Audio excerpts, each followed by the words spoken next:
welcome to another episode of World of Tanks with Ungainly Titan. I've purchased the LTG.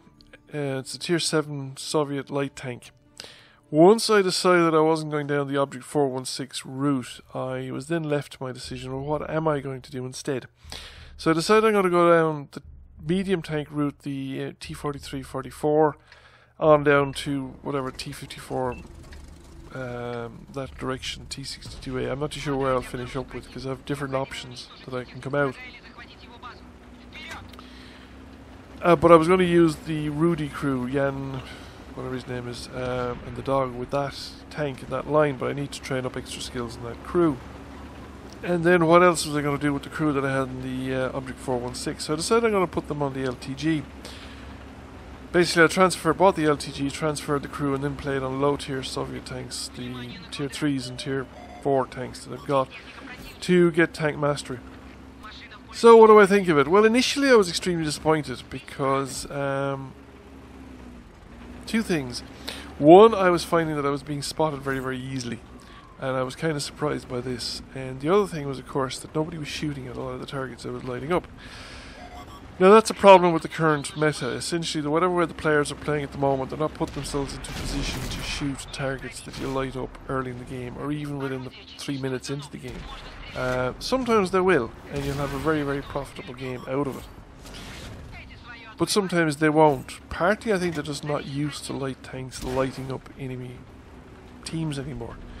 They've become unused to it, and a lot of players are now taking more aggressive positions as a result of that.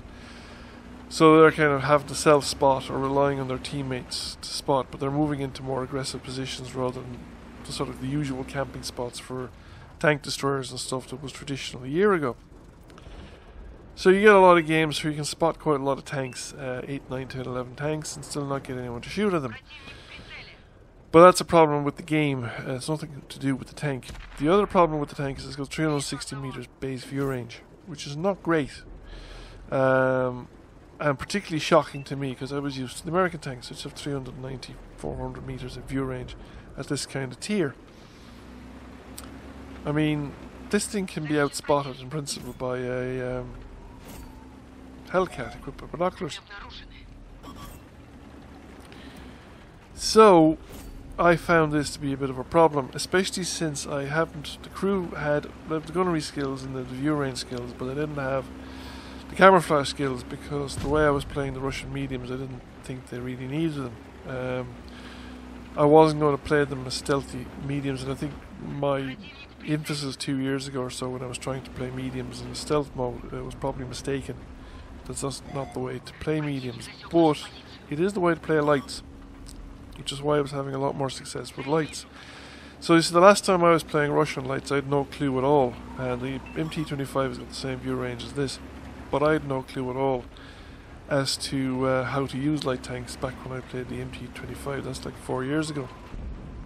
And the light tanks that I have played since are American light tanks, and the American light tanks have very good view ranges and are pretty stealthy as well, so they're very forgiving in comparison to this tank. So your biggest problem is that you can be spotted. You can be outspotted by most of the light tanks I think out there that you'd be up against. So I'm not sure about the French, but I suspect they'll have at least this view range, if not better. The German tanks have about 370 meters of view range that I looked at, and the American ones have 380, 390, 400. I think at least Walker Bulldog, some of the T-71s have 400 meters of view range, or 390 meters of view range. So you'll be well outspotted, and that's before you start adding crew skills and equipment and all that sort of stuff into the mix. So a dedicated passive scout American tank will outspot this thing by a huge margin, and you just won't get to see it at all because you won't get near enough. So it's a problem with a light tank. So I decided that the first thing to do then was to give up on the idea of passive scouting. You can't rely on getting into that forward bush often enough against superior light tanks to reliably passive scout. You'd have to be quick off the mark and get there before the other guy, but the other guy has an equally quicker, if not quicker, tank, so he will probably get there before you do. So it's probably better off played as more of an active scout. So it's got optics and fence and a rammer, I think. But the gun is a pretty decent gun. It's essentially a medium tank gun. So if you can keep this tank alive into the late game, you've got a pretty hard hitting gun. And you've got a turret that will bounce the odd shot. It's not going to be the most reliable. It's not very well armoured or anything like that, but it's better armoured than the American equivalent. So it will bounce the odd shot. And it's got a reasonable hit point pool as well for a light tank. Now obviously you play it a bit more like a medium, I think, in the late game, and in general, but you still have to be aware of the fact that you're a light tank. You're relying really on your very low profile and your speed for survivability, and picking your targets so that you don't have to you won't want to take too many risks, or the wrong kind of risks, and you want to just outgun and outmaneuver your opponent. So I think overall it's very playable. Now I got it unlocked because of the fact that I'd made up to tier 6 progress at the time when I was playing the Russian light tanks. Before there were ever tier 10 light tanks, I got this thing as an unlocked tank, so all the packages were researched, and in fact I think the next one up is also unlocked, so I could have gone straight to the tier 8, but I never played this thing, so I decided I'd play it. Plus I thought the crew was a bit underskilled in terms of camouflage for playing a tier 8 light tank, because presume you can see tier 10 games in that. You'll be up against tier 10 light tanks, which will be really hard to compete against. I'm not too sure of the view range on the LTTB, but so I decided, yeah, I'll go with the LTG. I'll see how it plays, and we'll work up from there. But I think it's a playable tank. It's not going to be a painful grind. It wouldn't be a painful grind if I had to do the grind. So I'll probably keep the crew on it for the duration of it takes me to get the crew satisfactorily upgraded in the T43. And when the T43 levels up or moves on, I will probably move the crew on as well to the next tank in line. So I'll run those two lines in parallel rather than racing ahead on the light tank line and having Russian tanks at lots of different tiers. I'm going to try and get my tiers balanced out on the Russians and the US eventually, so that I can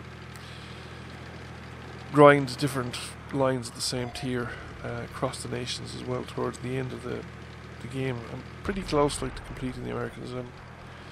I'm not far off in the Russians as well, especially now that I'm not going to do the 416 line. I'm not going to continue any further on that line. So it's a playable tank, but it's at a disadvantage compared to its rivals in other nations, and you're going to have to be aware of that and take that into account. But given the positive, well, sometimes you'll be in games and there's lots of light tanks, and sometimes you're in games and there's no light tanks, and light tanks are always kind of hit and miss anyway, because obviously if you're in urban matches and stuff like that, or small maps where there isn't a huge priority on scouting. I mean, if you're on Insk, scouting doesn't really matter, because Insk is small enough that practically everybody sees everybody as soon as they move out of the spawn.